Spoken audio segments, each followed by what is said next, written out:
বিসমিল্লাহির রহমানির রহিম। আসসালামু আলাইকুম প্রিয় দর্শকবৃন্দ। আজকের এই বিশেষ পর্বে আমরা মানব ইতিহাসের সবচেয়ে বিস্ময়কর এবং শিক্ষণীয় ঘটনাগুলোর একটি নিয়ে আলোচনা করব। এটি এমন একটি ঘটনা যা পবিত্র কুরআনে বহুবার উল্লেখ করা হয়েছে। এটি হযরত মূসা আলাইহিসসালাম এবং অহংকারী ফেরাউনের মধ্যকার সংঘর্ষের কাহিনী। এটি সত্য ও মিথ্যার লড়াই। এটি ঈমান ও কুফরের যুদ্ধ। এটি আল্লাহর কুদরত এবং মানুষের অসহায়ত্বের জীবন্ত প্রমাণ।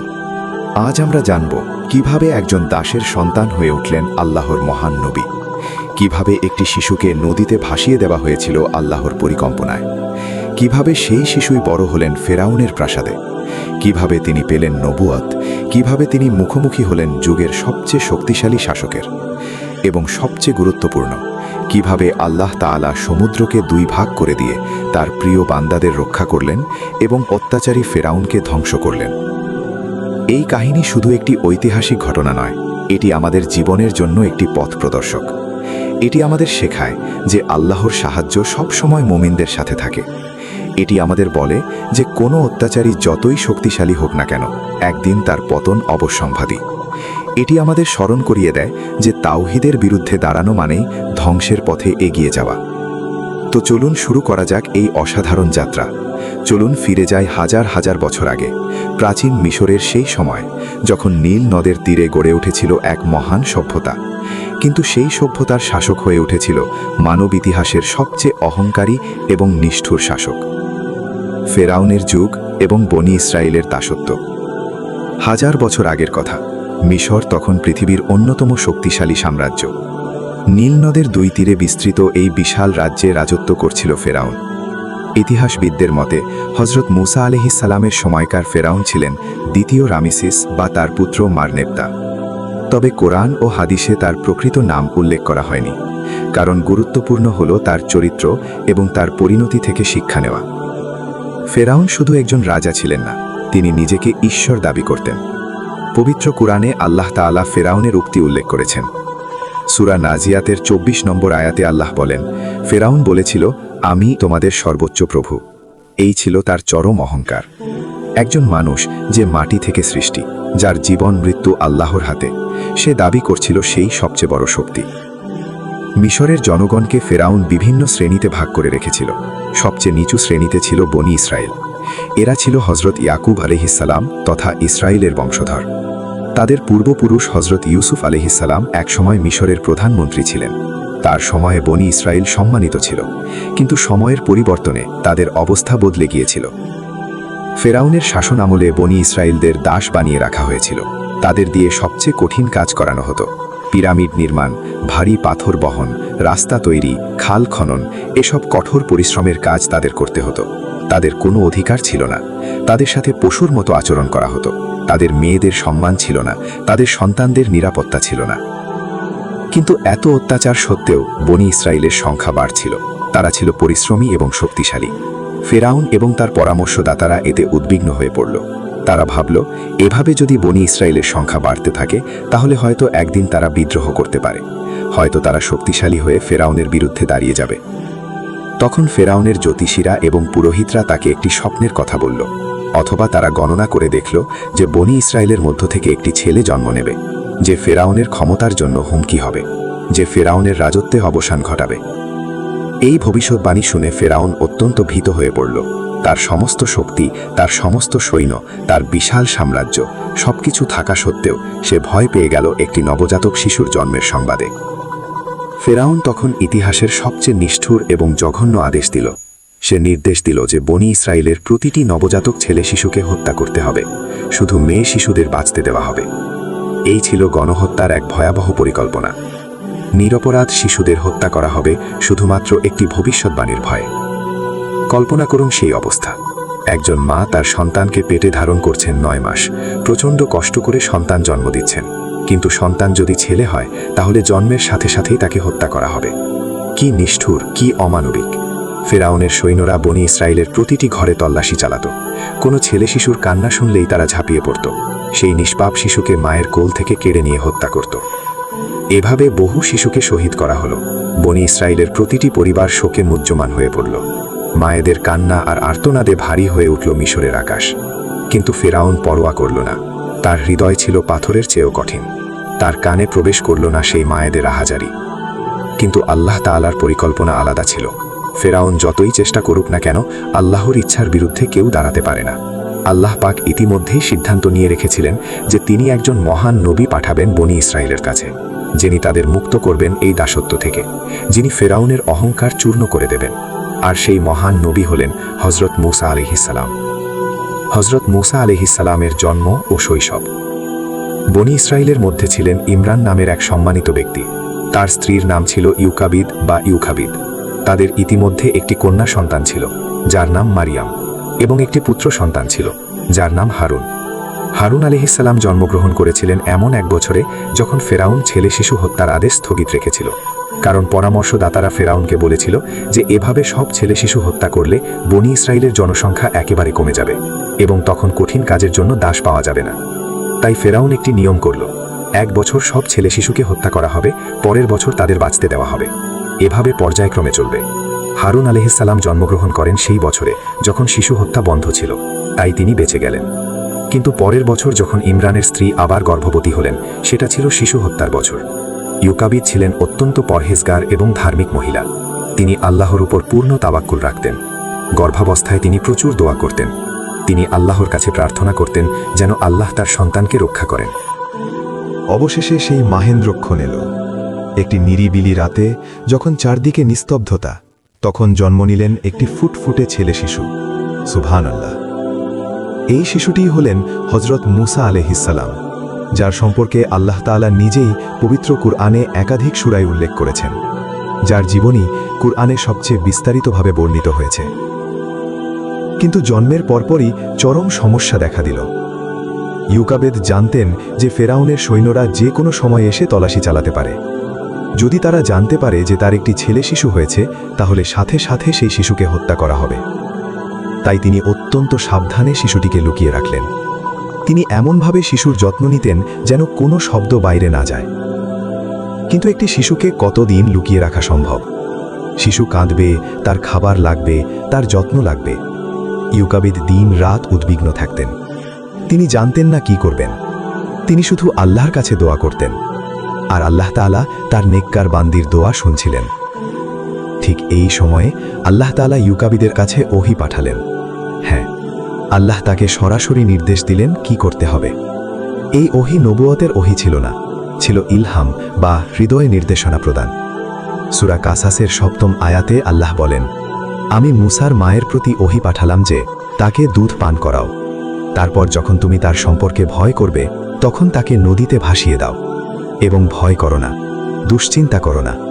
আমি তাকে তোমার কাছে ফিরিয়ে দেব এবং তাকে রাসূলদের একজন বানাবো। সুবহানাল্লাহ। এ কেমন নির্দেশ! একজন মাকে বলা হচ্ছে তার নবজাতক সন্তানকে নদীতে ভাসিয়ে দিতে। সাধারণ মানুষের কাছে এটা পাগলামি মনে হতে পারে, কিন্তু যখন নির্দেশ আসে আল্লাহর পক্ষ থেকে, তখন মুমিনের কাজ হলো শোনা এবং মানা। ইউকাবিদ ছিলেন প্রকৃত মুমিনা। তিনি আল্লাহর নির্দেশ মানতে প্রস্তুত হলেন, যদিও তার মাতৃহৃদয় ছিঁড়ে যাচ্ছিল। তিনি একটি ছোট্ট সিন্দুক তৈরি করলেন। সেই সিন্দুকটিকে আলকাতরা দিয়ে এমনভাবে প্রলেপ দিলেন যেন তাতে পানি ঢুকতে না পারে। তারপর অত্যন্ত কোমল কাপড় দিয়ে সিন্দুকের ভেতর বিছানা তৈরি করলেন। তিনি তার প্রিয় সন্তান মূসাকে শেষবারের মতো বুকে জড়িয়ে ধরলেন। তার চোখ থেকে অশ্রু ঝরছিল, কিন্তু তার অন্তরে ছিল আল্লাহর ওপর পূর্ণ আস্থা। তিনি বিসমিল্লাহ বলে শিশু মূসাকে সিন্দুকে শুইয়ে দিলেন। রাতের অন্ধকারে নিজের মেয়ে মারিয়ামকে সাথে নিয়ে ইউকাবিদ নীল নদের তীরে গেলেন। নীল নদ ছিল মিশরের প্রাণ। এই নদীর পানিতেই মিশর বেঁচে ছিল। এই নদী সেচ দিত মিশরের জমিতে, এবং এই নদীর তীরেই ছিল ফেরাউনের প্রাসাদ। ইউকাবিদ কাপা হাতে সিন্দুকটি নদীর জলে ভাসিয়ে দিলেন। তিনি দেখলেন কিভাবে স্রোত সেই সিন্দুককে নিয়ে যাচ্ছে। তিনি তার মেয়ে মারিয়ামকে নির্দেশ দিলেন নদীর তীর ধরে সিন্দুকটি অনুসরণ করতে এবং দেখতে এর কি অবস্থা হয়। মারিয়াম ছিলেন বুদ্ধিমতী এবং সাহসী মেয়ে। তিনি দূর থেকে এমনভাবে অনুসরণ করতে লাগলেন যেন কেউ বুঝতে না পারে। সিন্দুকটি ভাসতে ভাসতে চলল নীল নদের স্রোতে। কুরআনে আল্লাহ বলেছেন যে নদী সেই সিন্দুককে নিয়ে গেল তীরের কাছে, আর সেই তীরটি ছিল আর কারো নয়, স্বয়ং ফেরাউনের প্রাসাদের পাশে। সুবহানাল্লাহ। দেখুন আল্লাহর কি অপূর্ব পরিকল্পনা। যে শিশুকে হত্যা করার জন্য ফেরাউন হাজারো সৈন্য নিয়োগ করেছে, সেই শিশুকেই আল্লাহ পৌঁছে দিলেন ফেরাউনের প্রাসাদে। ফেরাউনের প্রাসাদে শিশু মুসা। সেদিন সকালে ফেরাউনের স্ত্রী আসিয়া বিনতে মুজাহিম প্রাসাদের বাগানে বেড়াতে এসেছিলেন। আসিয়া ছিলেন অসাধারণ রূপবতী এবং অত্যন্ত সদয় হৃদয়ের অধিকারী। যদিও তিনি ফেরাউনের স্ত্রী ছিলেন, তবুও তিনি ছিলেন একজন গোপন মুমিনা। তিনি আল্লাহর উপর বিশ্বাস রাখতেন, কিন্তু তা প্রকাশ করতে পারতেন না। আসিয়া যখন নদীর তীরে বাগানে হাঁটছিলেন, তখন তার দাসীরা পানিতে ভাসমান একটি সিন্দুক দেখতে পেল। তারা সেই সিন্দুকটি তুলে আনল। সিন্দুকটি খুলে দেখা গেল ভেতরে একটি অপূর্ব সুন্দর শিশু শুয়ে আছে। শিশুটি ঘুমাচ্ছিল শান্তভাবে। তার চেহারায় ছিল এক অলৌকিক নূর। আসিয়া শিশুটিকে দেখেই মুগ্ধ হয়ে গেলেন। আল্লাহ তাআলা তার হৃদয়ে শিশুটির প্রতি ভালোবাসা ঢেলে দিলেন। তিনি শিশুটিকে কোলে তুলে নিলেন। সেই মুহূর্তে ফেরাউনও সেখানে এসে উপস্থিত হল। সে যখন শিশুটিকে দেখল এবং জানল যে এটি নদী থেকে পাওয়া গেছে, সে বুঝতে পারল এটি নিশ্চয়ই বনি ইসরায়েলের কোনো শিশু, যাকে লুকানোর জন্য নদীতে ভাসিয়ে দেওয়া হয়েছে। ফেরাও তৎক্ষণাৎ আদেশ দিল শিশুটিকে হত্যা করার জন্য, কিন্তু আসিয়া অনুরোধ করলেন। তিনি বললেন, এই শিশুটি আমার এবং আপনার চোখের শীতলতা হতে পারে। আমাদের তো কোনো সন্তান নেই। এই শিশুটিকে আমরা পালন করতে পারি। এটাকে হত্যা করবেন না। হয়তো এটি আমাদের উপকারে আসবে, অথবা আমরা একে পুত্র হিসেবে গ্রহণ করতে পারি। সূরা কাসাসের 9 আয়াতে আল্লাহ এই ঘটনা বর্ণনা করেছেন। আল্লাহ বলেন, ফেরাউনের পরিবারের লোকেরা শিশুটিকে কুড়িয়ে নিল, যাতে সে তাদের জন্য শত্রু ও দুঃখের কারণ হয়। কি আশ্চর্য! যে শিশু একদিন ফেরাউনের ধ্বংসের কারণ হবে, সেই শিশুকেই ফেরাউন নিজের প্রাসাদে লালন পালন করছে। আল্লাহ তাআলা আসিয়ার কথায় ফেরাউনের মনে নরম ভাব সৃষ্টি করে দিলেন। ফেরাউন শিশুটিকে রেখে দিতে রাজি হল। কিন্তু এখন সমস্যা হল শিশুর দুধ পান।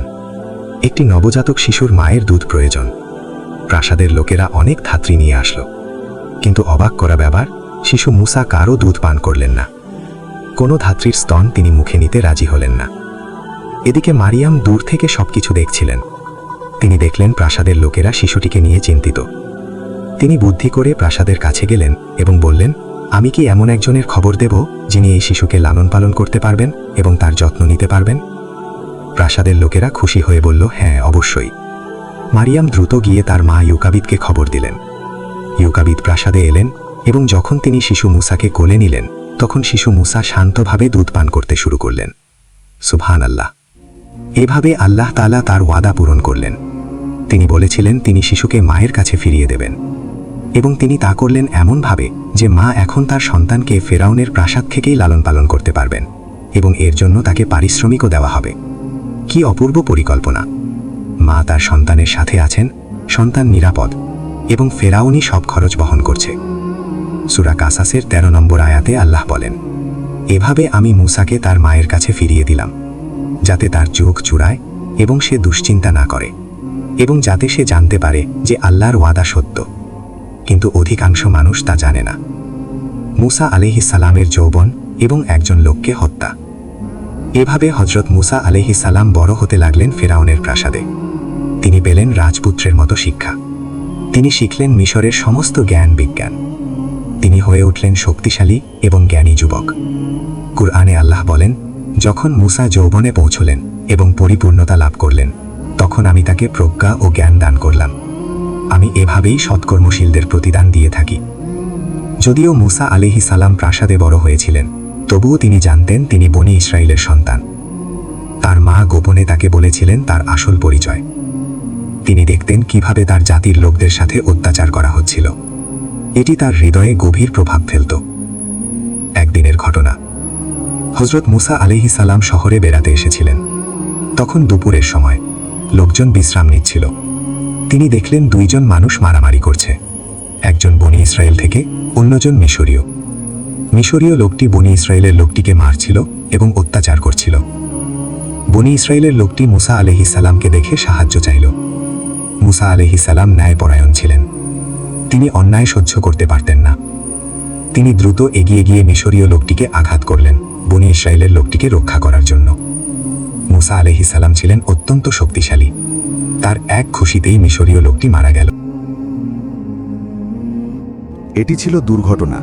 মুসা আলাইহিস সালাম তাকে হত্যা করতে চাননি, কিন্তু ঘটনা ঘটে গেছে। মুসা আলাইহিস সালাম অত্যন্ত অনুতপ্ত হলেন। তিনি আল্লাহর কাছে ক্ষমা প্রার্থনা করলেন।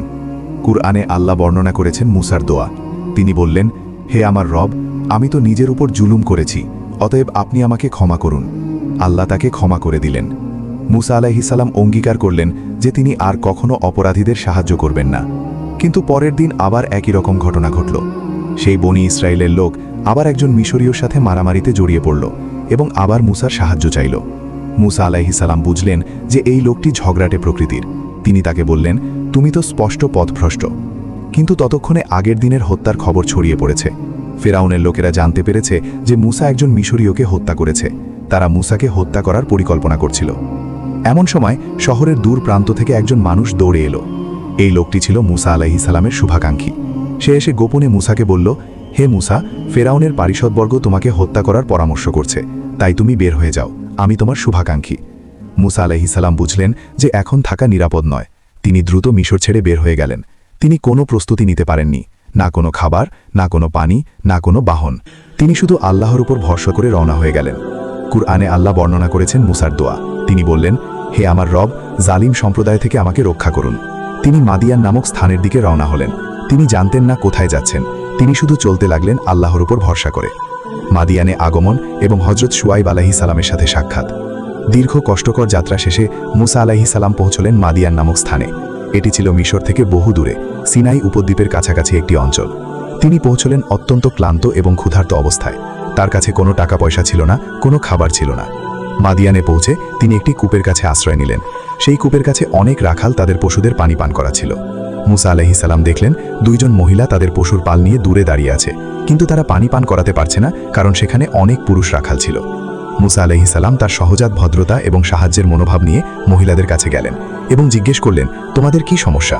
তারা লজ্জিতভাবে বলল, আমরা আমাদের পশুদের পানি পান করাতে পারি না যতক্ষণ না রাখালরা তাদের পশু নিয়ে চলে যায়, আর আমাদের পিতা অত্যন্ত বৃদ্ধ, তাই তিনি নিজে আসতে পারেন না। মুসা আলাইহিস সালাম, যিনি নিজে ক্লান্ত এবং ক্ষুধার্ত ছিলেন, তবুও অন্যদের সাহায্য করার কথা ভাবলেন। তিনি তাদের বললেন, আমি তোমাদের পশুদের পানি পান করিয়ে দিচ্ছি। তিনি সেই ভারী পাথর সরিয়ে কূপ থেকে পানি তুলে মহিলাদের পশুদের পানি পান করালেন। এরপর তিনি একটি গাছের ছায়ায় বসে পড়লেন। তিনি অত্যন্ত ক্লান্ত ছিলেন। তিনি আল্লাহর কাছে দোয়া করলেন। কুরআনে তার সেই দোয়া উল্লেখ আছে। তিনি বললেন, হে আমার রব, আপনি আমার প্রতি যে কল্যাণ নাজিল করবেন আমি তার মুখাপেক্ষী। এটি ছিল অত্যন্ত বিনীত এবং সুন্দর একটি দোয়া। তিনি সরাসরি খাবার চাননি, বরং বলেছেন আল্লাহ যা ভালো মনে করেন তা যেন দেন। দুই মহিলা বাড়ি ফিরে গেল। তাদের পিতা অবাক হলেন যে তারা এত তাড়াতাড়ি ফিরে এলো কিভাবে। তারা পুরো ঘটনা বর্ণনা করল। তাদের পিতা, যিনি ছিলেন হজরত শুআইব আলাইহিস সালাম অথবা তার বংশের কোনো বুজুর্গ ব্যক্তি, বললেন তাকে এখানে নিয়ে এসো। মেয়েদের একজন মুসা আলাইহিস সালামের কাছে ফিরে গেল। কুরআনে বলা হয়েছে সে লজ্জা সহকারে হেঁটে এলো। এই বাক্যাংশটি আমাদের শেখায় কিভাবে মহিলাদের বাইরে চলাফেরা করা উচিত, শালীনতা এবং লজ্জা সহকারে। সে মুসা আলাইহিস সালামকে বলল, আমার পিতা আপনাকে ডাকছেন যাতে তিনি আপনাকে পানি পান করানোর পারিশ্রমিক দিতে পারেন। মুসা আলাইহিস সালাম তার সাথে গেলেন। শুআইব আলাইহিস সালাম তাকে সম্মানের সাথে বসালেন, তাকে খাবার দিলেন। তারপর মুসা আলাইহিস সালাম তার পুরো কাহিনী বর্ণনা করলেন। শুআইব আলাইহিস সালাম তাকে সান্ত্বনা দিয়ে বললেন, ভয় করো না, তুমি জালিম সম্প্রদায় থেকে মুক্তি পেয়েছো। তার মেয়েদের একজন পিতাকে পরামর্শ দিল, পিতা, আপনি তাকে চাকরিতে নিয়োগ দিন, কারণ আপনার চাকরির জন্য তিনিই সবচেয়ে ভালো, যিনি শক্তিশালী এবং বিশ্বস্ত। এই একটি বাক্যে সে মুসা আলাইহিস সালামের দুটি গুণ উল্লেখ করেছে, শক্তি এবং বিশ্বস্ততা। এই দুটি গুণ যে কোনো কর্মচারীর জন্য অত্যন্ত গুরুত্বপূর্ণ।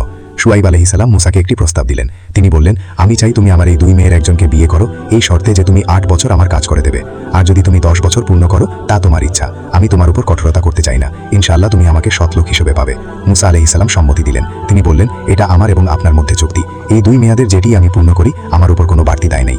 এভাবে মুসা আলাইহিস সালাম বিয়ে করলেন এবং মাদিয়ানে থাকতে শুরু করলেন। তিনি সেখানে 10 বছর অতিবাহিত করলেন। এই 10 বছরে তিনি পশু চড়াতেন, সৎ জীবন যাপন করতেন, আল্লাহর ইবাদত করতেন। এই সময়টা ছিল তার জীবনের প্রস্তুতির সময়। আল্লাহ তাকে প্রস্তুত করছিলেন ভবিষ্যতের মহান দায়িত্বের জন্য। তুর পাহাড়ে আল্লাহর সাথে কথোপকথন এবং নবুয়াত লাভ। 10 বছর পর একদিন মুসা আলাইহিস সালাম তার পরিবার নিয়ে মিশরে ফিরে যাওয়ার সিদ্ধান্ত নিলেন। তিনি চিন্তা করলেন যে এত বছর পর হয়তো পরিস্থিতি বদলেছে এবং তিনি নিরাপদে ফিরতে পারবেন। তিনি রওনা হলেন পরিবার নিয়ে। পথে তারা তুর পাহাড়ের কাছে পৌঁছলেন। এটি ছিল শীতকাল এবং রাত ছিল অত্যন্ত ঠান্ডা। তারা পথ হারিয়ে ফেলেছিলেন। চারদিকে অন্ধকার। মুসা আলাইহিস সালাম দূরে একটি আগুন দেখতে পেলেন। তিনি তার পরিবারকে বললেন, তোমরা এখানে অপেক্ষা করো, আমি একটি আগুন দেখেছি, হয়তো আমি সেখান থেকে তোমাদের জন্য একটি জ্বলন্ত কাঠ নিয়ে আসতে পারবো, অথবা সেই আগুনের কাছে পথের দিশা পেতে পারবো। মুসা আলাইহিস সালাম সেই আগুনের দিকে গেলেন, কিন্তু যত কাছে যাচ্ছিলেন ততই তিনি বুঝতে পারছিলেন এটি সাধারণ কোনো আগুন নয়। এটি ছিল একটি গাছে, কিন্তু গাছটি পুড়ছিল না, শুধু আলো দিচ্ছিল। এটি ছিল একটি অলৌকিক দৃশ্য। যখন তিনি সেই আগুনের কাছে পৌঁছলেন হঠাৎ তিনি শুনতে পেলেন একটি আওয়াজ। এটি ছিল স্বয়ং আল্লাহ তাআলার আওয়াজ। পবিত্র কুরআনে আল্লাহ বলেন, যখন সে আগুনের কাছে পৌঁছলো তখন তাকে ডাকা হলো, হে মূসা, নিশ্চয়ই আমি তোমার রব, তোমার জুতা খুলে ফেলো, কারণ তুমি পবিত্র উপত্যকা তুয়াতে আছো, আর আমি তোমাকে মনোনীত করেছি। অতএব যা ওহী করা হচ্ছে তা মনোযোগ দিয়ে শোনো। সুবহানাল্লাহ। কল্পনা করুন সেই মুহূর্তটি, মূসা আলাইহিস সালাম একা রাতের অন্ধকারে একটি পাহাড়ে, এবং আল্লাহ তাআলা তার সাথে সরাসরি কথা বলছেন। এই হলো মূসা আলাইহিস সালামের মর্যাদা। তাকে বলা হয় কালিমুল্লাহ, অর্থাৎ আল্লাহর সাথে কথা বলা ব্যক্তি। আল্লাহ তাআলা মূসাকে বললেন, নিশ্চয়ই আমি আল্লাহ, আমি ছাড়া কোনো ইলাহ নেই, অতএব আমারই ইবাদত করো এবং আমার স্মরণে সালাত কায়েম করো। তারপর আল্লাহ তাকে জানালেন যে কিয়ামত আসবে এবং প্রত্যেক ব্যক্তিকে তার কর্মের প্রতিদান দেওয়া হবে। এরপর আল্লাহ মূসাকে জিজ্ঞেস করলেন, হে মূসা, তোমার ডান হাতে কি? মূসা উত্তর দিলেন, এটি আমার লাঠি, আমি এর উপর ভর করি, এর দ্বারা আমার পশুদের জন্য গাছের পাতা ছড়ায় এবং এতে আমার আরও প্রয়োজন রয়েছে। আল্লাহ বললেন, হে মূসা, এটি নিচে ফেলে দাও। মূসা লাঠিটি নিচে ফেলে দিলেন এবং অমনি সেই লাঠি পরিণত হলো একটি বিশাল সাপে। সাপটি নড়াচড়া করছিল যেন সে জীবন্ত সাপ। মূসা আলাইহিস সালাম ভয় পেয়ে পেছনে ফিরে পালাতে গেলেন, কিন্তু আল্লাহ তাকে ডাকলেন, হে মূসা, কাছে এসো এবং ভয় পেও না, নিশ্চয়ই তুমি নিরাপদ। এরপর আল্লাহ বললেন, তোমার হাত বাড়াও এবং সাপটিকে ধরো, আমি একে পূর্বের অবস্থায় ফিরিয়ে দেব। মূসা আলাইহিস সালাম সাহস করে হাত বাড়ালেন এবং সাপটি ধরলেন, সঙ্গে সঙ্গে সেটি আবার লাঠিতে পরিণত হলো। এটি ছিল প্রথম মুজিজা যা আল্লাহ মূসাকে দিলেন। তারপর আল্লাহ তাকে আরেকটি মুজিজা দিলেন। আল্লাহ বললেন, তোমার হাত তোমার বগলে প্রবেশ করাও, তা বের হবে সম্পূর্ণ সাদা, কোনো রোগ ছাড়াই। এটি আরেকটি নিদর্শন। মূসা তাই করলেন এবং যখন তিনি হাত বের করলেন তখন সেটি উজ্জ্বল সাদা আলো ছড়াচ্ছিল, যেন চাঁদের আলো। আবার যখন বগলে প্রবেশ করালেন স্বাভাবিক অবস্থায় ফিরে এলো। আল্লাহ তাআলা মূসাকে তার মহান দায়িত্ব সম্পর্কে জানালেন। তিনি বললেন, হে মূসা, আমি তোমাকে ফিরাউনের কাছে পাঠাচ্ছি, কারণ সে সীমা লঙ্ঘন করেছে। তুমি তার কাছে যাও এবং তাকে বলো, তুমি কি পবিত্র হতে চাও, আর আমি কি তোমাকে তোমার রবের পথ দেখাবো যাতে তুমি ভয় করো? এটি ছিল এক বিশাল দায়িত্ব। পৃথিবীর সবচেয়ে শক্তিশালী শাসকের কাছে যাওয়া এবং তাকে বলা যে আল্লাহ ছাড়া কোনো ইলাহ নেই, এমন এক ব্যক্তির কাছে যাওয়া যে নিজেকে ঈশ্বর দাবি করে। মূসা আলাইহিস সালাম ছিলেন মানুষ, তারও ভয় ছিল। তিনি আল্লাহর কাছে কিছু অনুরোধ করলেন। তিনি বললেন, হে আমার রব, আমার বুক প্রশস্ত করে দিন, আমার কাজ সহজ করে দিন, আমার জিহ্বার জড়তা দূর করে দিন, যাতে তারা আমার কথা বুঝতে পারে। আর আমার পরিবার থেকে আমার ভাই হারুনকে আমার সাহায্যকারী বানিয়ে দিন, তার দ্বারা আমার শক্তি বাড়িয়ে দিন, আমার কাজে তাকে অংশীদার করুন। মূসা আলাইহিস সালামের এই দোয়া আমাদের শেখায় কিভাবে আল্লাহর কাছে সাহায্য চাইতে হয়। তিনি সুনির্দিষ্টভাবে তার প্রয়োজনগুলো উল্লেখ করলেন। আল্লাহ তার সব অনুরোধ গ্রহণ করলেন এবং বললেন, তোমার অনুরোধ মঞ্জুর করা হলো, হে মূসা। আল্লাহ তাকে আরও বললেন, আমি তো তোমার প্রতি আরেকবার অনুগ্রহ করেছিলাম, যখন আমি তোমার মায়ের প্রতি ওহী করেছিলাম যা করার ছিল। যখন আমি বললাম তাকে সিন্ধুকে রেখে নদীতে ভাসিয়ে দাও, তখন নদী তাকে তীরে ফেলে দেবে এবং আমার শত্রু ও তার শত্রু তাকে তুলে নেবে। আমি আমার পক্ষ থেকে তোমার উপর ভালোবাসা ঢেলে দিয়েছিলাম, যাতে তুমি আমার তত্ত্বাবধানে প্রতিপালিত হও। এভাবে আল্লাহ মূসাকে তার পুরো জীবনের ইতিহাস স্মরণ করিয়ে দিলেন এবং দেখালেন কিভাবে প্রতিটি পদক্ষেপে আল্লাহ তাকে রক্ষা করেছেন এবং এই মুহূর্তের জন্য প্রস্তুত করেছেন। এবার মূসা আলাইহিস সালাম প্রস্তুত। তিনি ফিরে গেলেন তার পরিবারের কাছে। তারপর রওনা হলেন মিশরের উদ্দেশ্যে, এবার একজন নবী হিসেবে, আল্লাহর বার্তাবাহক হিসেবে। ফিরাউনের কাছে প্রথম দাওয়াত। মূসা আলাইহিস সালাম এবং তার ভাই হারুন আলাইহিস সালাম একসাথে রওনা হলেন মিশরের দিকে। তাদের মিশন ছিল স্পষ্ট, ফিরাউনকে আল্লাহর পথে আহ্বান করা এবং বনি ইসরাইলকে মুক্ত করা। পথে মূসা আলাইহিস সালাম আল্লাহর কাছে দোয়া করলেন। তিনি বললেন, হে আমার রব, আমি একটি লোককে হত্যা করেছি তাদের মধ্য থেকে, আমি ভয় করি তারা আমাকে হত্যা করবে। কিন্তু আল্লাহ তাকে আশ্বাস দিলেন এবং তাকে নির্দেশ দিলেন ফিরাউনের কাছে যেতে, কিন্তু নরম ভাষায় কথা বলতে।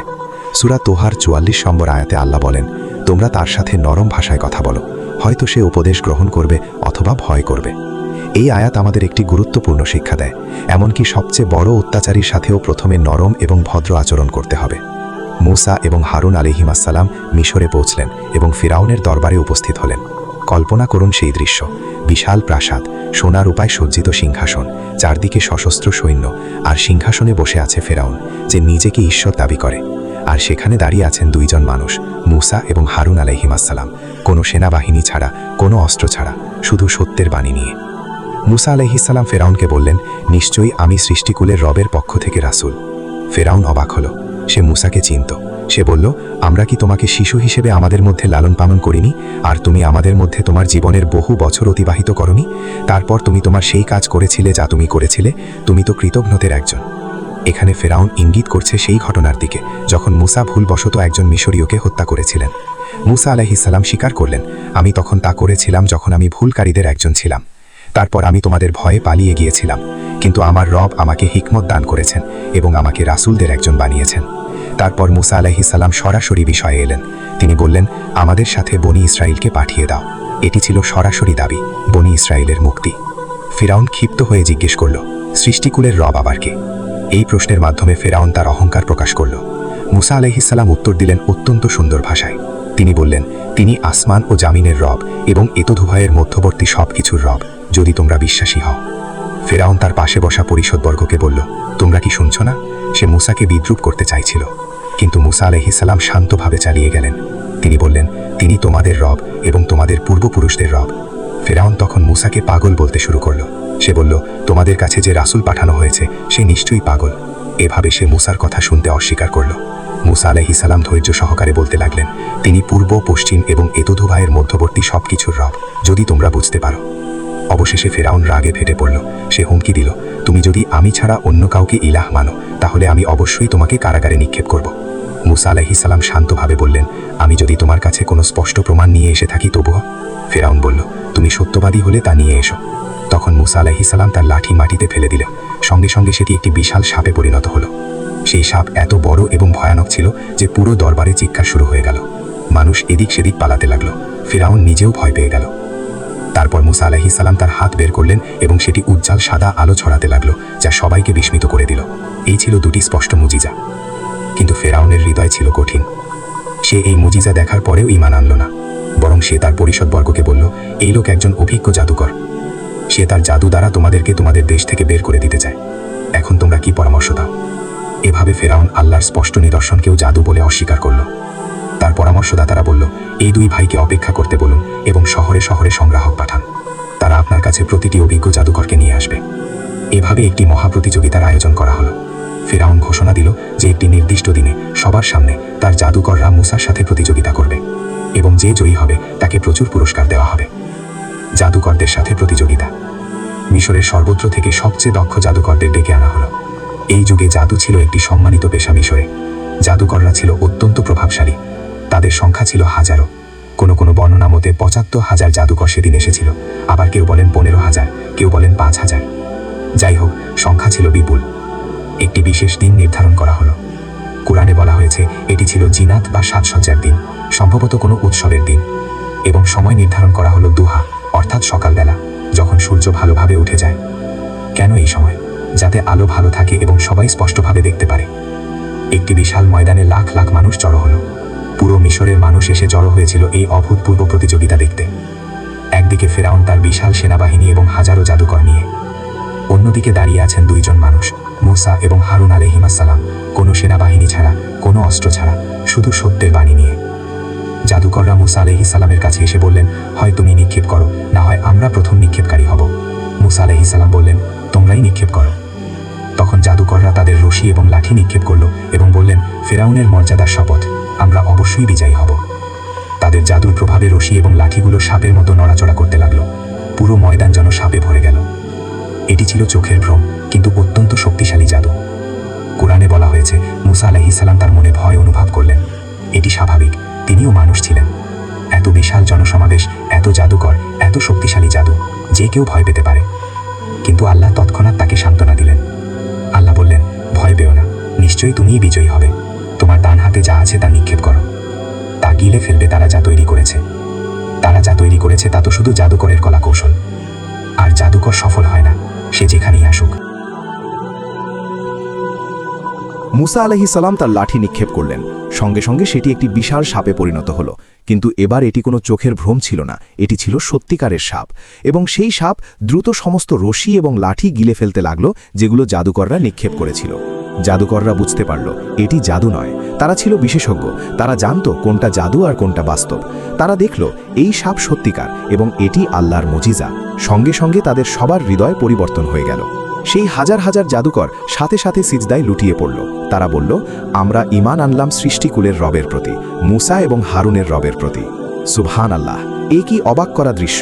যারা কয়েক মিনিট আগে ফিরাউনের পক্ষে ছিল, তারাই এখন আল্লাহর সামনে সিজদায়। যারা ফিরাউনের কাছে পুরস্কার পাওয়ার আশায় এসেছিল, তারাই এখন সত্যের সামনে নত। ফেরাউন ক্রোধে উন্মত্ত হয়ে গেল। সে চিৎকার করে বলল, আমি তোমাদের অনুমতি দেওয়ার আগেই তোমরা তার প্রতি ঈমান আনলে। নিশ্চয়ই সে তোমাদের প্রধান, যে তোমাদের জাদু শিখিয়েছে। আমি অবশ্যই তোমাদের হাত ও পা বিপরীত দিক থেকে কেটে ফেলব এবং তোমাদের খেজুর গাছের কাণ্ডে শুলে চড়াবো। আর তোমরা অবশ্যই জানতে পারবে আমাদের মধ্যে কার শাস্তি কঠিনতর এবং স্থায়ী। কি ভয়ানক হুমকি! হাত পা কেটে ফেলা এবং ক্রুশবিদ্ধ করা, এর চেয়ে কষ্টদায়ক মৃত্যু আর কি হতে পারে? কিন্তু দেখুন জাদুকরদের উত্তর। তারা বলল, আমরা তোমাকে কখনোই প্রাধান্য দেব না সেসব স্পষ্ট নিদর্শনের উপর যা আমাদের কাছে এসেছে এবং যিনি আমাদের সৃষ্টি করেছেন তার উপর। সুতরাং তুমি যা সিদ্ধান্ত নেওয়ার নাও। তুমি তো শুধু এই দুনিয়ার জীবন সম্পর্কে সিদ্ধান্ত নিতে পারো। আমরা তো ঈমান এনেছি আমাদের রবের প্রতি, যাতে তিনি আমাদের ত্রুটিসমূহ ক্ষমা করেন এবং যে জাদু তুমি আমাদের উপর চাপিয়ে দিয়েছিলে তা ক্ষমা করেন। আর আল্লাহ উত্তম এবং চিরস্থায়ী। কি অসাধারণ কথা! কয়েক মিনিট আগে যারা দুনিয়াবি পুরস্কারের পেছনে ছিল, তারা এখন দুনিয়াকে তুচ্ছ মনে করছে। তারা এখন শুধু আল্লাহর সন্তুষ্টি চাইছে। এভাবেই সত্য যখন স্পষ্ট হয়ে যায়, তখন সত্যিকারের মুমিনরা সব কিছু ত্যাগ করতে প্রস্তুত হয়ে যায়। ফেরাউন তাদের সবাইকে শহীদ করে দিল, তাদের হাত পা কেটে ফেলল এবং খেজুর গাছে ঝুলিয়ে দিল। কিন্তু তারা সবাই ধৈর্যের সাথে এই নির্যাতন সহ্য করল। তারা জানত তারা সত্যের পথে আছে এবং তারা জান্নাতের দিকে যাচ্ছে। এই ঘটনার পর বনি ইসরায়েলের অনেকেই মুসা আলাইহিস সালামের প্রতি ঈমান আনল। কিন্তু ফেরাউন আরও কঠোর হয়ে গেল। সে বনি ইসরায়েলের উপর অত্যাচার আরও বাড়িয়ে দিল। ফেরাউনের উপর আল্লাহর আযাব। ফেরাউন যখন সত্যকে অস্বীকার করতে থাকল এবং বনি ইসরায়েলের উপর অত্যাচার বাড়াতে থাকল, তখন আল্লাহ তাআলা একের পর এক আযাব পাঠাতে শুরু করলেন। এই আযাবগুলো ছিল ফেরাউন এবং তার জাতির জন্য সতর্কবাণী, যাতে তারা ফিরে আসে সত্যের পথে। প্রথম আযাব ছিল খরা এবং ফসলের ক্ষতি। কয়েক বছর ধরে মিশরে বৃষ্টিপাত কমে গেল, ফসল হলো না ভালো, মানুষ কষ্টে পড়ে গেল। কিন্তু ফেরাউন তবুও অটল রইল। তারপর আসলো বন্যা। নীল নদে হঠাৎ প্রচুর পানি বৃদ্ধি পেল। সাধারণ বন্যা মিশরের জন্য ভালো ছিল, কারণ এতে জমি উর্বর হতো। কিন্তু এবার বন্যা ছিল ধ্বংসাত্মক। এতে ঘরবাড়ি ডুবে গেল, ফসল নষ্ট হলো। তৃতীয় আযাব ছিল পঙ্গপাল। বিশাল ঝাঁক পঙ্গপাল এসে সমস্ত ফসল খেয়ে ফেলল। যতটুকু ফসল বন্যা থেকে বেঁচে ছিল সবই নষ্ট হয়ে গেল। চতুর্থ আযাব ছিল উকুন বা ছোট পোকামাকড়। এগুলো এমনভাবে ছড়িয়ে পড়ল যে মানুষের শরীরে, ঘরে, খাবারে সর্বত্র এই পোকা। মানুষের জীবন দুর্বিষহ হয়ে উঠল। পঞ্চম আযাব ছিল ব্যাঙ। কোটি কোটি ব্যাঙ হঠাৎ মিশরে ছড়িয়ে পড়ল। তারা ঘরে ঢুকত, খাবারে পড়ত, বিছানায় উঠত, এমনকি রান্নার হাঁড়িতেও ব্যাঙ পাওয়া যেত। মিশরীয়রা এই ব্যাঙকে পবিত্র মনে করত, তাই তারা মারতেও পারত না। ষষ্ঠ আযাব ছিল রক্ত। পানি রক্তে পরিণত হতো। যখনই মিশরীয়রা নদী বা কূপ থেকে পানি তুলত, তা রক্তে পরিণত হতো এবং পান করা যেত না। কিন্তু অবাক করা ব্যাপার, একই পানি যদি বনি ইসরায়েলের কেউ তুলত, তা সাধারণ পানি থাকত। সপ্তম আযাব সম্পর্কে কেউ কেউ বলেন এটি ছিল মহামারী, যা মিশরীয়দের গবাদি পশুকে আক্রান্ত করেছিল। অষ্টম আযাব ছিল ফোঁড়া বা চর্মরোগ, যা মানুষ এবং পশুদের শরীরে বের হতো। নবম আযাব ছিল অন্ধকার। 3 দিনের জন্য মিশরে এমন ঘন অন্ধকার নেমে এলো যে কেউ কিছু দেখতে পারত না। সূর্য উঠল, কিন্তু তার আলো মিশরে পৌঁছল না। মিশরীয়রা 3 দিন অন্ধকারে থাকতে বাধ্য হলো, কিন্তু বনি ইসরায়েলের এলাকায় স্বাভাবিক আলো ছিল। প্রতিটি আযাবের পর ফেরাউন মুসা আলাইহিস সালামের কাছে এসে বলতো, তুমি তোমার রবের কাছে দোয়া করো আমাদের জন্য। যদি তুমি এই আযাব সরিয়ে দাও, আমরা তোমার প্রতি ঈমান আনবো এবং তোমার সাথে বনি ইসরায়েলকে পাঠিয়ে দেব। মুসা আলাইহিস সালাম আল্লাহর কাছে দোয়া করতেন এবং আল্লাহ আযাব সরিয়ে নিতেন। কিন্তু যখনই আযাব সরে যেত, ফেরাউন তার প্রতিশ্রুতি ভঙ্গ করত। সে আবার অস্বীকার করত এবং বনি ইসরায়েলকে যেতে দিতে রাজি হতো না। কোরআনে আল্লাহ বলেন, আমি ফেরাউনের লোকদেরকে দুর্ভিক্ষ এবং ফসলের ক্ষতি দ্বারা পাকড়াও করলাম, যাতে তারা উপদেশ গ্রহণ করে। কিন্তু যখন তাদের কাছে কল্যাণ আসতো, তখন তারা বলতো, এটা তো আমাদের প্রাপ্য। আর যখন তাদের কোনো অমঙ্গল স্পর্শ করত, তখন তারা মুসা এবং তার সাথীদের দোষ দিত। জেনে রাখো, তাদের দুর্ভাগ্য তো আল্লাহর কাছে নির্ধারিত, কিন্তু তাদের অধিকাংশই জানে না। এভাবে 9টি স্পষ্ট নিদর্শন আল্লাহ ফেরাউনকে দেখালেন। কিন্তু ফেরাউনের হৃদয় এতই কঠিন ছিল যে কোনো নিদর্শনই তাকে সত্যের পথে আনতে পারল না। আল্লাহ তাআলা সূরা ইসরায় বলেন, আমি মুসাকে 9টি স্পষ্ট নিদর্শন দিয়েছিলাম। অবশেষে মুসা আলাইহিস সালাম বুঝলেন যে ফেরাউন কখনোই ঈমান আনবে না। তিনি আল্লাহর কাছে দোয়া করলেন। কোরআনে সেই দোয়া বর্ণিত আছে। মুসা বললেন, হে আমাদের রব, আপনি ফেরাউন এবং তার পারিষদবর্গকে দুনিয়ার জীবনে জাকজমক এবং ধন সম্পদ দিয়েছেন। হে আমাদের রব, তারা যেন আপনার পথ থেকে বিভ্রান্ত করতে পারে। হে আমাদের রব, তাদের ধন সম্পদ নিশ্চিহ্ন করে দিন এবং তাদের হৃদয় কঠিন করে দিন, যাতে তারা ঈমান না আনে যতক্ষণ না তারা যন্ত্রণাদায়ক শাস্তি দেখে। আল্লাহ তাআলা বললেন, তোমাদের দোয়া কবুল হয়েছে, অতএব তোমরা দুজনে সরল পথে অবিচল থাকো এবং অজ্ঞদের পথ অনুসরণ করো না। এখন চূড়ান্ত মুহূর্ত এগিয়ে আসছিল। আল্লাহ মুসা আলাইহিস সালামকে নির্দেশ দিলেন বনি ইসরায়েলকে নিয়ে রাতের অন্ধকারে মিশর থেকে বের হতে। এবার আর ফেরাউনের অনুমতির অপেক্ষা নয়। বনি ইসরায়েল এবার চলে যাবে এবং ফেরাউন যদি বাধা দেয়, তাহলে তার পরিণতি হবে ধ্বংস। বনি ইসরায়েলের মিশর ত্যাগ এবং ফেরাউনের ধাওয়া। আল্লাহ তাআলা মুসা আলাইহিস সালামকে নির্দেশ দিলেন যে তিনি যেন রাতের অন্ধকারে বনী ইসরাইলকে নিয়ে মিশর ত্যাগ করেন। এটি ছিল একটি বিশাল কাজ। বনী ইসরাইলের সংখ্যা ছিল লাখ লাখ। কোনো কোনো বর্ণনা মতে 6 লক্ষ পুরুষ, মহিলা এবং শিশু মিলে হয়তো 20 লক্ষ বা তারও বেশি। এত বিশাল সংখ্যক মানুষকে গোপনে বের করা সহজ ছিল না, কিন্তু আল্লাহর সাহায্যে সবকিছু সম্ভব। মুসা আলাইহিস সালাম বনী ইসরাইলের সবাইকে প্রস্তুত হতে বললেন। তারা তাদের সামান্য যা সম্পদ ছিল তা নিয়ে রওনা হলো। রাতের অন্ধকারে এই বিশাল কাফেলা মিশর ত্যাগ করল। তারা লাল সাগরের দিকে এগিয়ে চলল। আল্লাহ তাআলা সূরা শুআরায় বলেন, আমি মুসার প্রতি ওহী করলাম যে তুমি রাতের বেলা আমার বান্দাদের নিয়ে বের হয়ে যাও, নিশ্চয়ই তোমাদের পেছনে ধাওয়া করা হবে। পরদিন সকালে যখন ফেরাউন জানতে পারল যে বনী ইসরাইল পালিয়ে গেছে, সে প্রচণ্ড রাগান্বিত হলো। সে তৎক্ষণাৎ তার বিশাল সেনাবাহিনী প্রস্তুত করার আদেশ দিল। কোরআনে বলা হয়েছে, ফেরাউন শহরে শহরে সংবাদ পাঠালো সৈন্য সংগ্রহের জন্য। ফেরাউন তার জাতিকে বলল, এরা তো একটি ছোট্ট দল, আর তারা আমাদের রাগান্বিত করেছে, আর আমরা সবাই সতর্ক এবং সুসজ্জিত। এভাবে ফেরাউন তার বিশাল সেনাবাহিনী নিয়ে বনী ইসরাইলের পেছনে ছুটল। ফেরাউনের সেনাবাহিনী ছিল অসংখ্য, হাজার হাজার রথ, লাখ লাখ সৈন্য। তারা ছিল সুসজ্জিত, প্রশিক্ষিত। অন্যদিকে বনী ইসরাইল ছিল নিরস্ত্র, দুর্বল। তাদের সাথে ছিল মহিলা এবং শিশুরা। তারা কোনোভাবেই যুদ্ধ করার উপযুক্ত ছিল না। বনী ইসরাইল যখন লাল সাগরের তীরে পৌঁছল, তখন সূর্য উঠে গিয়েছিল। তারা পেছনে তাকিয়ে দেখল ফেরাউনের বিশাল সেনাবাহিনী ধেয়ে আসছে। তাদের সামনে সাগর, পেছনে শত্রু। তারা আতঙ্কিত হয়ে পড়ল। বনী ইসরাইলের মানুষ চিৎকার করে বলল, আমরা তো ধরা পড়ে গেছি। তারা মুসা আলাইহিস সালামকে দোষারোপ করতে শুরু করল। তারা বলল, আমাদের এখানে নিয়ে এসে কি করলেন? এখন তো আমরা মারা পড়ব, মিশরে থাকলেই ভালো হতো। কিন্তু মুসা আলাইহিস সালাম ছিলেন অবিচল। তার ঈমান ছিল পাহাড়ের মতো মজবুত। তিনি জানতেন আল্লাহ তাকে এখানে নিয়ে এসেছেন এবং আল্লাহই তাকে রক্ষা করবেন। তিনি শান্ত কণ্ঠে বললেন, কখনোই না, আমার সাথে আছেন আমার রব, তিনি আমাকে অবশ্যই পথ দেখাবেন। সুবহানাল্লাহ। এই হলো প্রকৃত ঈমানের উদাহরণ। যখন চারদিকে অন্ধকার, যখন কোনো পথ দেখা যাচ্ছে না, তখনও আল্লাহর উপর পূর্ণ আস্থা রাখা। মুসা আলাইহিস সালাম জানতেন যে আল্লাহ যখন তাকে এই পথে পাঠিয়েছেন, তখন অবশ্যই একটা ব্যবস্থা আছে। এই মুহূর্তে আল্লাহ তাআলা মুসাকে নির্দেশ দিলেন। সূরা শুআরায় আল্লাহ বলেন, তখন আমি মুসার প্রতি ওহী করলাম যে তুমি তোমার লাঠি দিয়ে সমুদ্রকে আঘাত করো। সমুদ্র বিভক্ত হওয়ার মহামুজিজা। মুসা আলাইহিস সালাম আল্লাহর আদেশ অনুসারে তার লাঠি তুলে সমুদ্রের উপর আঘাত করলেন, এবং তখনই ঘটল মানব ইতিহাসের সবচেয়ে বিস্ময়কর মুজিজাগুলোর একটি। সমুদ্র বিভক্ত হয়ে গেল। বিশাল দুই দেয়ালের মতো পানি দুপাশে দাঁড়িয়ে গেল, আর মাঝখানে তৈরি হলো শুকনো রাস্তা। কোরআনে আল্লাহ বলেন, তখন সমুদ্র বিভক্ত হয়ে গেল এবং প্রতিটি অংশ বিশাল পাহাড়ের মতো হয়ে গেল। কল্পনা করুন সেই দৃশ্য।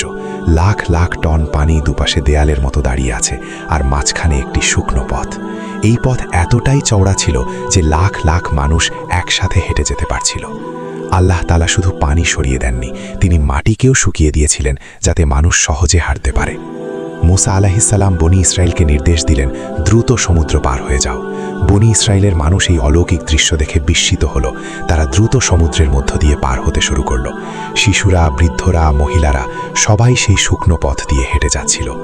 পানির দুই দেয়াল তাদের দুপাশে ছিল। কোরআনে বলা হয়েছে যে পানির মধ্যে জানালার মতো অংশ ছিল, যার মধ্য দিয়ে আলো আসছিল। এভাবে পথটি অন্ধকার ছিল না, এবং পানির দেয়াল এমনভাবে দাঁড়িয়েছিল যেন কোনো শক্ত পাহাড়। এদিকে ফেরাউনের সেনাবাহিনী যখন সমুদ্রের তীরে পৌঁছল, তারা এই অবিশ্বাস্য দৃশ্য দেখল। তারা দেখল বনী ইসরাইল সমুদ্রের মধ্য দিয়ে পার হয়ে যাচ্ছে। এখন ফেরাউনের সামনে একটি বড় সিদ্ধান্ত। সে যদি বুদ্ধিমান হতো, সে বুঝতে পারত যে এটি আল্লাহর মুজিজা এবং মুসা সত্যি আল্লাহর নবী। তাহলে সে থেমে যেত এবং ক্ষমা চাইত। কিন্তু ফেরাউনের হৃদয় ছিল আল্লাহর লানতে সিলমোহরকৃত। আল্লাহ তাআলা ইতিমধ্যেই সিদ্ধান্ত নিয়ে ফেলেছিলেন যে ফেরাউনকে ধ্বংস করা হবে। ফেরাউন তার অহংকারে অন্ধ হয়ে বলল, তারা যদি পার হতে পারে, আমরাও পারব। সে তার বিশাল সেনাবাহিনী নিয়ে সমুদ্রের মধ্যে প্রবেশ করল। হাজার হাজার রথ, লাখ লাখ সৈন্য সমুদ্রের মধ্যে ঢুকে পড়ল। ফেরাউনের সমস্ত সেনাবাহিনী যখন সমুদ্রের মধ্যে প্রবেশ করল এবং বনী ইসরাইল যখন নিরাপদে অপর তীরে পৌঁছে গেল, তখন আল্লাহ তাআলা মুসা আলাইহিস সালামকে নির্দেশ দিলেন সমুদ্রকে তার স্বাভাবিক অবস্থায় ফিরিয়ে দিতে। মুসা আলাইহিস সালাম আবার লাঠি দিয়ে ইশারা করলেন, এবং সেই মুহূর্তে দুই পাশের পানির দেয়াল ভেঙে পড়ল। বিশাল ঢেউ এসে ফেরাউন এবং তার পুরো সেনাবাহিনীকে ঢেকে ফেলল। কোরআনে আল্লাহ বলেন, আমি তাদের কাছাকাছি ফেরাউনের লোকদের নিয়ে এলাম। তারপর যখন দুই দল একে অপরকে দেখল, মুসার সাথীরা বলল, আমরা তো ধরা পড়ে গেছি। মুসা বলল, কখনোই না, আমার সাথে আছেন আমার রব, তিনি আমাকে অবশ্যই পথ দেখাবেন। তখন আমি মুসার প্রতি ওহী করলাম, তোমার লাঠি দ্বারা তা সমুদ্রে আঘাত করো, তখন তা বিভক্ত হয়ে গেল এবং প্রতিটি অংশ বিশাল পাহাড়ের মতো হয়ে গেল। আর সেখানে আমি অন্য দলকেও কাছে নিয়ে এলাম। আমি মুসা এবং তার সাথে যারা ছিল সবাইকে রক্ষা করলাম। তারপর আমি অন্যদের ডুবিয়ে দিলাম। ফেরাউনের শেষ মুহূর্ত এবং পরিণতি। যখন পানি ফেরাউনকে ঘিরে ফেলল, যখন সে বুঝতে পারল যে এবার তার মৃত্যু নিশ্চিত, তখন তার জীবনের সবচেয়ে বড় সত্য তার সামনে স্পষ্ট হয়ে গেল। সে বুঝতে পারল যে সে কোনো ঈশ্বর নয়, সে একজন অসহায় মানুষ। সে বুঝতে পারল যে আল্লাহই প্রকৃত শক্তি। কোরআনে আল্লাহ বর্ণনা করেছেন ফেরাউনের শেষ মুহূর্তের কথা। যখন সে ডুবে যাচ্ছিল, তখন সে বলল, আমি ঈমান এনেছি যে আল্লাহ ছাড়া কোনো ইলাহ নেই, যার প্রতি বনি ইসরাইল ঈমান এনেছে, আর আমি মুসলিমদের অন্তর্ভুক্ত। কিন্তু তখন ছিল অনেক দেরি। সারা জীবন আল্লাহকে অস্বীকার করেছে, নিজেকে ঈশ্বর দাবি করেছে, আল্লাহর নবীকে অস্বীকার করেছে, নিরপরাধ মানুষদের হত্যা করেছে, আর এখন মৃত্যুর সময় ঈমান আনছে। আল্লাহ তাআলা তার এই ঈমান গ্রহণ করলেন না। আল্লাহ বললেন, এখন অথচ তুমি ইতোপূর্বে অবাধ্যতা করেছিলে এবং তুমি ছিলে ফাসাদকারীদের অন্তর্ভুক্ত। আজ আমি তোমার দেহ রক্ষা করব, যাতে তুমি তোমার পরবর্তীদের জন্য নিদর্শন হতে পারো। আর নিশ্চয়ই অনেক মানুষ আমার নিদর্শন সম্পর্কে উদাসীন। সুবহানাল্লাহ, দেখুন আল্লাহর কুদরত। ফেরাউন ডুবে মরল, কিন্তু আল্লাহ তার মৃতদেহ সংরক্ষণ করে রাখলেন। কেন? যাতে পরবর্তী প্রজন্ম দেখতে পারে এবং শিক্ষা নিতে পারে, যাতে মানুষ জানতে পারে যে অহংকারের পরিণতি কি হয়, যাতে মানুষ দেখতে পারে যে আল্লাহকে চ্যালেঞ্জ করার পরিণাম কি। এবং সত্যি, আজ হাজার হাজার বছর পর ফেরাউনের মামি মিশরের জাদুঘরে সংরক্ষিত আছে। লাখ লাখ মানুষ সেই মামি দেখতে যায়, যে একদিন নিজেকে ঈশ্বর দাবি করত। আজ তার মৃতদেহ কাজের বাক্সে সবার দেখার জন্য রাখা আছে। এ এক বিরাট শিক্ষা। সমুদ্রের ঢেউ ফেরাউনের মৃতদেহ তীরে ফেলে দিল। যখন মিশরীরা তাদের ফেরাউনকে মৃত দেখল, তারা বুঝতে পারল যে মুসা সত্যবাদী ছিলেন। তারা বুঝতে পারল যে আল্লাহই প্রকৃত শক্তি। কিন্তু তখন আর কিছু করার ছিল না। যারা ফেরাউনের সাথে সমুদ্রে গিয়েছিল, তারা সবাই ডুবে মরেছিল। বনি ইসরাইল অপর তীর থেকে এই দৃশ্য দেখছিল। তারা দেখল কিভাবে আল্লাহ তাদের রক্ষা করলেন এবং তাদের শত্রুকে ধ্বংস করলেন। তারা আল্লাহর শুকরিয়া আদায় করল। মুসা আলাইহিস সালাম এবং বনি ইসরাইল আল্লাহর প্রশংসায় গান গাইল। সূরা শুআরায় আল্লাহ বলেন, এতে অবশ্যই নিদর্শন রয়েছে, কিন্তু তাদের অধিকাংশই মুমিন নয়। আর নিশ্চয়ই তোমার রব, তিনিই পরাক্রমশালী, পরম দয়ালু। এভাবে শেষ হলো ফেরাউনের গল্প। এভাবে শেষ হলো এক অহংকারী শাসকের জীবন, যে ভাবত সে সবচেয়ে শক্তিশালী। সে শেষ পর্যন্ত সবচেয়ে অসহায় হয়ে মারা গেল। যে ভাবত সে কখনো মরবে না, সে ডুবে মরল। যে ভাবত কেউ তাকে পরাজিত করতে পারবে না, সে আল্লাহর কাছে পরাজিত হলো। ঘটনা থেকে শিক্ষা এবং আমাদের জীবনে প্রযোগ। প্রিয় দর্শক, এই ঘটনা থেকে আমরা অনেক শিক্ষা নিতে পারি, যা আমাদের জীবনে প্রয়োগ করতে পারি। চলুন দেখি কিছু গুরুত্বপূর্ণ শিক্ষা। প্রথম শিক্ষা, আল্লাহর উপর পূর্ণ তাওয়াক্কুল। মুসা আলাইহিস সালামের মা যখন তার শিশু সন্তানকে নদীতে ভাসিয়ে দিলেন, তিনি জানতেন না কি হবে, কিন্তু তিনি আল্লাহর আদেশ মানলেন এবং আল্লাহ তার সন্তানকে রক্ষা করলেন। একইভাবে মুসা আলাইহিস সালাম যখন সমুদ্রের সামনে দাঁড়িয়েছিলেন এবং পেছনে ফেরাউনের সেনাবাহিনী, তখনও তিনি বললেন, আমার সাথে আছেন আমার রব। এই হলো তাওয়াক্কুল। আমাদের জীবনেও যখন কঠিন সময় আসে, যখন মনে হয় কোনো পথ নেই, তখন আমাদের আল্লাহর উপর ভরসা রাখতে হবে। দ্বিতীয় শিক্ষা, অহংকার ধ্বংসের কারণ। ফেরাউনের পতনের মূল কারণ ছিল তার অহংকার। সে নিজেকে ঈশ্বর মনে করত। সে ভাবত সে সবার উপরে। এই অহংকারই তাকে ধ্বংস করল। আমাদের মনে রাখতে হবে যে আমরা আল্লাহর সৃষ্টি। আমাদের সমস্ত শক্তি, সমস্ত সম্পদ, সমস্ত ক্ষমতা আল্লাহর দেওয়া। এতে অহংকার করার কিছু নেই, বরং আমাদের বিনীত থাকতে হবে। তৃতীয় শিক্ষা, সত্য সবসময় জয়ী হয়। মুসা আলাইহিস সালামের সাথে ছিল সত্য, ফেরাউনের ছিল মিথ্যা এবং অত্যাচার। দেখুন শেষ পর্যন্ত কে জিতল? সত্য জিতল। এটি আমাদের শেখায় যে অন্যায় যতই শক্তিশালী মনে হোক না কেন, একদিন তার পতন হবেই। সত্য হয়তো দুর্বল মনে হতে পারে, কিন্তু শেষ পর্যন্ত সত্যই টিকে থাকে। চতুর্থ শিক্ষা, আল্লাহর পরিকল্পনা সর্বশ্রেষ্ঠ। যখন মুসা আলাইহিস সালামকে নদীতে ভাসিয়ে দেওয়া হলো, সেটা মনে হচ্ছিল একটা দুর্ভাগ্য, কিন্তু আল্লাহর পরিকল্পনা ছিল তাকে ফেরাউনের প্রাসাদে বড় করা, যাতে তিনি শক্তিশালী হন এবং জ্ঞান অর্জন করেন। আমাদের জীবনেও অনেক সময় কিছু ঘটনা খারাপ মনে হয়, কিন্তু হয়তো আল্লাহ সেটার মাধ্যমে আমাদের জন্য ভালো কিছু পরিকল্পনা করছেন। পঞ্চম শিক্ষা, ধৈর্য এবং দোয়া। মুসা আলাইহিস সালাম বহু বছর ধৈর্য ধরেছিলেন। তিনি ক্রমাগত আল্লাহর কাছে দোয়া করেছিলেন এবং অবশেষে আল্লাহ তাকে সাহায্য করেছিলেন। আমাদেরও ধৈর্য ধরতে হবে এবং ক্রমাগত দোয়া করতে হবে। আল্লাহ তাড়াহুড়ো করেন না, কিন্তু তিনি কখনো তার বান্দাদের ভুলে যান না। ষষ্ঠ শিক্ষা, অত্যাচার কখনো দীর্ঘস্থায়ী নয়। বনি ইসরাইল 400 বছর দাসত্বে ছিল, কিন্তু অবশেষে আল্লাহ তাদের মুক্ত করলেন। এটি আমাদের আশা দেয় যে যত বড় অত্যাচারী হোক না কেন, একদিন তার অবসান হবে। আল্লাহ অত্যাচারীদের সুযোগ দেন, কিন্তু যখন তিনি পাকড়াও করেন তখন তার পাকড়াও কঠিন। সপ্তম শিক্ষা, তওবা করার সময় থাকতে করা উচিত।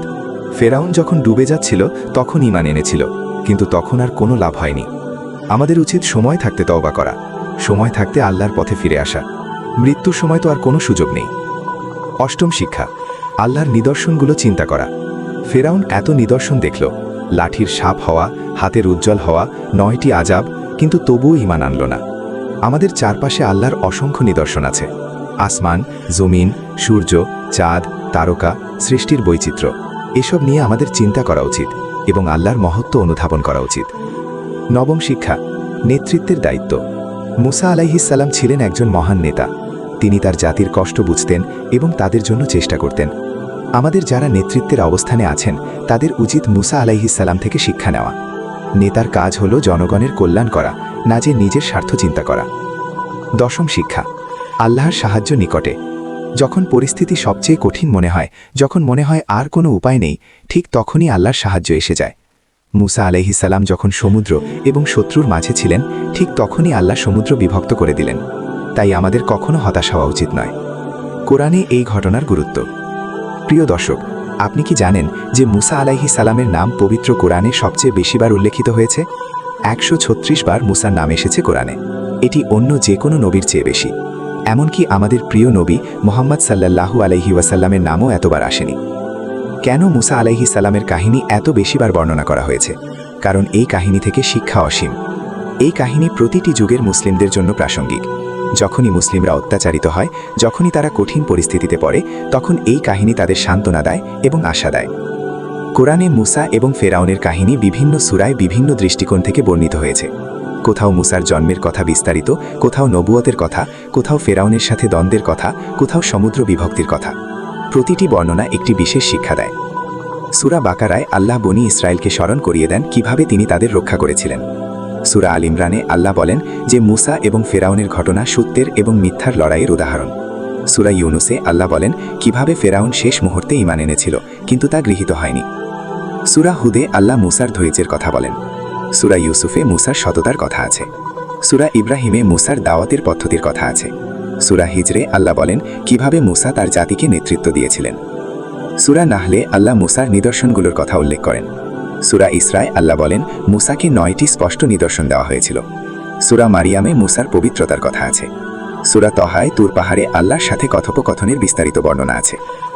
সূরা আম্বিয়ায় মুসাকে নবীদের মধ্যে একজন হিসেবে উল্লেখ করা হয়েছে। সূরা হজে আল্লাহ বলেন মুসার জাতীয় মিথ্যা আরোপ করেছিল, কিন্তু আল্লাহ তাদের শাস্তি দিয়েছিলেন।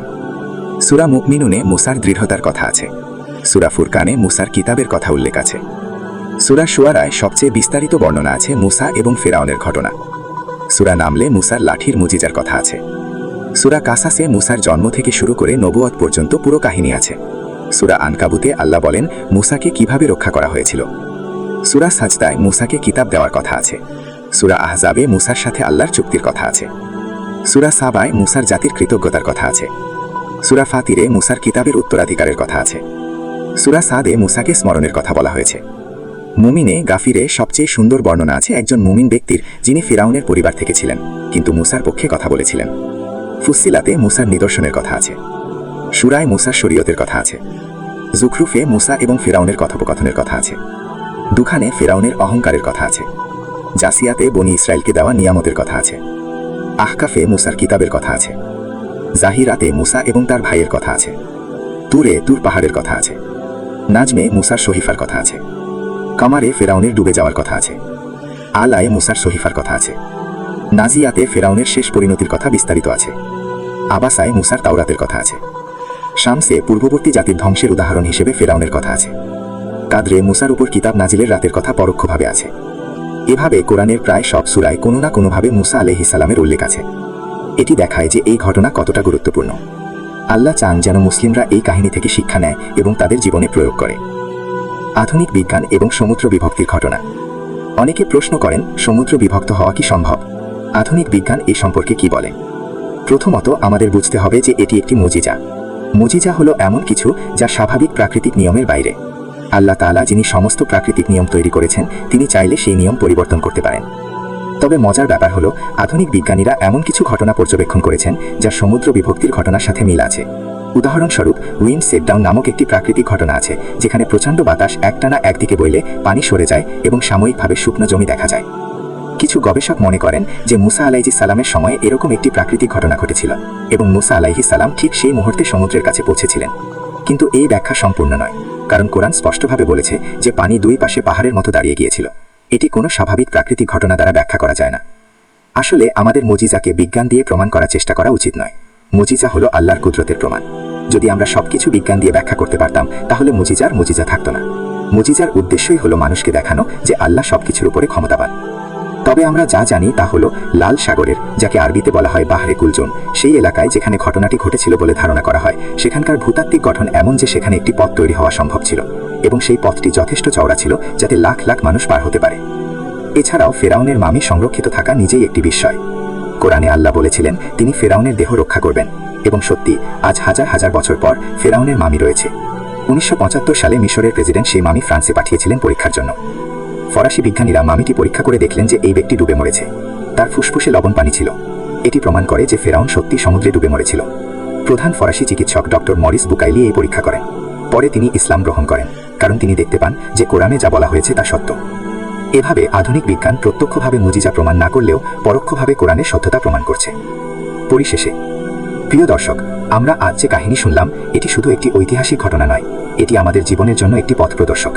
মুসা আলাইহিস সালামের জীবন আমাদের শেখায় কিভাবে আল্লাহর উপর ভরসা করতে হয়। ফেরাউনের পতন আমাদের শেখায় যে অহংকারের পরিণতি কি ভয়াবহ হতে পারে।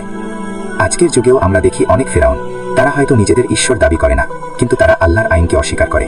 তারা মানুষের উপর অত্যাচার করে। তারা মনে করে তারা সবকিছু করতে পারে।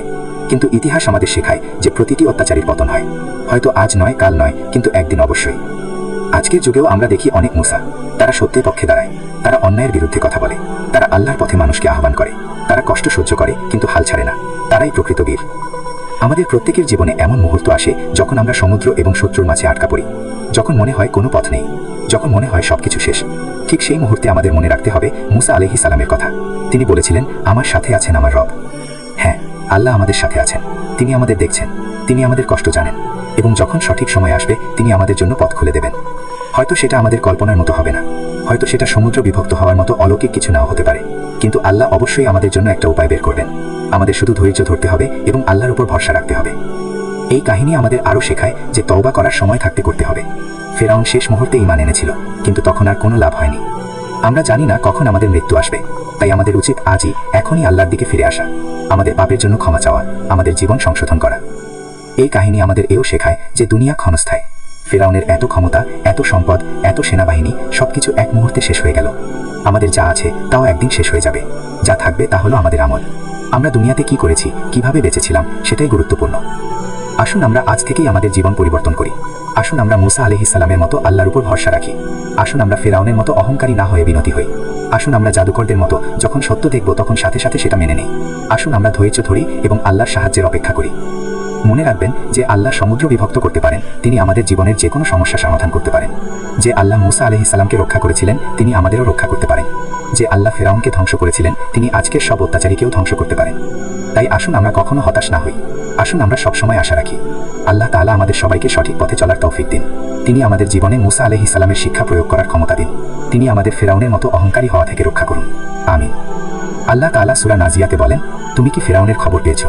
যখন তার রব তাকে ডেকে বলেছিলেন, তুমি কি পবিত্র হবে এবং তোমার রবের অনুসরণ করবে, তাহলে আমি তোমাকে তোমার রবের দিকে পথ দেখাবো, যাতে তুমি ভয় করো।